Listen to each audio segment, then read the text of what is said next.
नागपुर के कोराडी में मध्य भारत की सबसे भव्य श्री हनुमान प्रतिमा आकार ले रही है।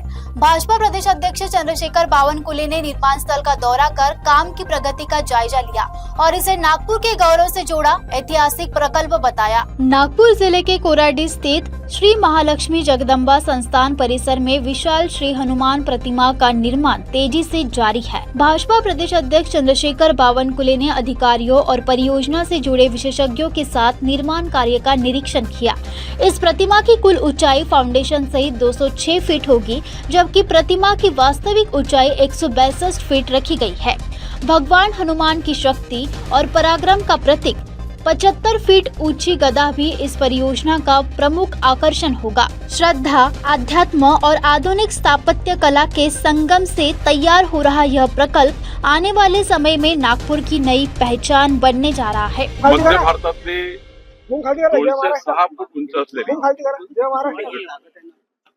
फाउंडेशन पासून 206 फूट आणि मूर्तीचा साईज बघितला तर 162 फूट अशी हनुमंतरायाची मूर्ती विराजमान झालेली आहे। आता मूर्तीचं जे अंतिम काम आहे ते सुरू आहे। देशाचे गृहमंत्री अमित शहाजी यांच्या हस्ते या मूर्तीचा जो उद्घाटन सोहळा आहे तो या ठिकाणी होणार आहे, लोकार्पण सोहळा होणार आहे आणि ही मूर्ती ज्या व्यक्तीने बनवलेली आहे श्री माटुराम ते या ठिकाणी आहेत। त्यामुळे माटुरामजी आपल्याला संपूर्ण याबद्दलची माहिती येतील। यावर आता 70 या ठिकाणी आम्ही हनुमान चालिसेच्या माध्यमातून प्रोजेक्शन करतोय। प्रोजेक्शन मध्ये हनुमान चालिसा दिसेल आणि मूर्ती वेगवेगळ्या रूपात दिसेल असं प्रोजेक्शन आम्ही या ठिकाणी करतोय। मूर्तीच्या खालच्या भागाला जो एक मोठी गुफा आहे त्या गुफेमध्ये हनुमानजीचे संपूर्ण 17-18 जे अत्यंत महत्वाचे त्या ठिकाणी क्षण आहे त्या क्षणाचे प्रेझेंटेशन या ठिकाणी करण्यात येणार आहे। एकंदरीत आमचा विचार होता की मध्य भारतामध्ये हनुमानजीची उंच मूर्ती भाविकांना आशीर्वाद देण्याकरता या ठिकाणी असावी, ती मूर्ती आता पूर्णत्वास जाते आहे। मी राज्याचे मुख्यमंत्री देवेंद्र फडणवीसजी, माननीय नितीन गडकरीजी, एकनाथ शिंदेजी, सुनेत्रा पवारजी या सर्वांनी आणि खास करून माननीय देवेंद्रजीचा संकल्प होता की या ठिकाणी एक धर्मकार्य संस्कार या कार्य झालं पाहिजे। तर हे काम आता आम्ही पूर्ण करतो आहे। मला वाटतं की जून महिन्यामध्ये याचं उद्घाटन होईल। या ठिकाणी आई महालक्ष्मी जगदंबेचं 700 वर्ष पुरातन अनादिकालापासून आई महालक्ष्मीचं संस्थान आहे। या ठिकाणी 3-4 महत्वाच्या बाबी आपण केलेल्या आहे। एक तर भारतीय विद्याभवन ट्रस्टच्या माध्यमातून रामायण कल्चरल सेंटर, भारत माता मंडपम या ठिकाणी आता 70 सायक्लोरामा थिएटर या ठिकाणी येणार आहे, ज्यामध्ये वीज प्रकल्पातून वीज कशी तयार होते, ती कशी ट्रान्समिट होते, कशी डिस्ट्रीब्यूट होते याचं एक प्रेझेंटेशन असणार आहे। ते सायंटिफिक लेवलचं असणार आहे। जगाचा टूर 32 देशातून फिरून आलो असा एक टूर अरेंज केला जाणार आहे।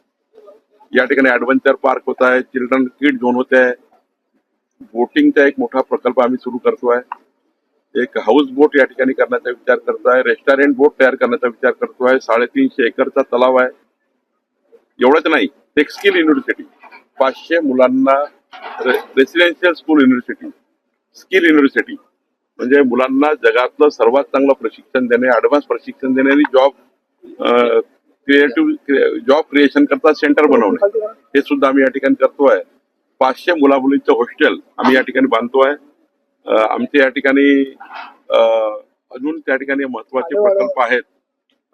एक 800 मुलांना 1 रुपया शाळा शिकवणारी शाळा, सीबीएसई शिक्षण आणि स्टेटचं शिक्षण 800 मुलांना 1 रुपयात आम्ही देतोय।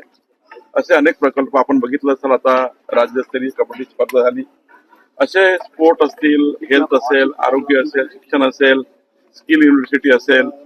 या ठिकाणी एक लायब्ररी जी होते आहे 3 लाख पुस्तकाची लायब्ररी, ज्यामध्ये वेदापासून तर आर्यापर्यंत या देशाचा इतिहास, महामानव डॉक्टर बाबासाहेब आंबेडकरजींच्या संविधानातनं त्या ठिकाणी आपल्याला जे मिळालं ते आणि 3 लाख पुस्तकाची एक ई लायब्ररी या ठिकाणी येत आहे। त्याचं काम एनबीटी नॅशनल बुक डेपो करताय।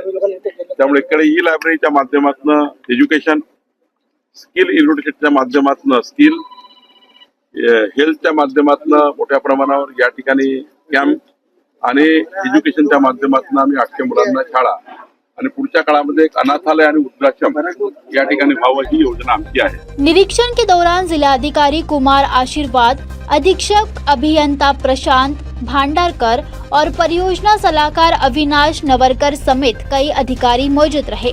निर्माण कार्य को तय समय से पूरा करने पर जोर दिया गया। सबसे पहले तो मैं सौभाग्यशाली हूँ कि कोराडी में माता रानी के आशीर्वाद से और पूज्य बावन कुले जी की प्रेरणा से इस मूर्ति का निर्माण मैं कर पाया। मेरा नाम नरेश कुमावत है। ये मूर्ति का कार्य मुझे आदरणीय बावन कुले जी ने आज से कुछ 2 साल पहले दिया था, जिसको आज हमने मध्य भारत की सबसे ऊंची तथा इसकी जो गदा है जो कि 74 फुट की है लगभग, जो विश्व की सबसे ऊंची गदा है, जिसे Guinness book of world record में नामांकित किया जा रहा है। इस मूर्ति को बनाने में जो समय हमें लगा उससे एक नई टेक्नोलॉजी के हिसाब से इसको बनाया गया है और ये मजबूत मूर्ति धातु के लेप से निर्मित की गई। क्या क्या इस्तेमाल किया गया है? तो बेसिकली आरसीसी का स्ट्रक्चर के ऊपर हमने ब्रॉन्ज की एक जिग की एक क्लैडिंग करी है, उसके ऊपर इसके ऊपर एक स्पेशल पेंट हमने किया है जो कई सालों तक चलेगा। कोराडी की यह भव्य हनुमान प्रतिमा आने वाले समय में नागपुर की धार्मिक, सांस्कृतिक और पर्यटन पहचान को नई ऊंचाई देगी।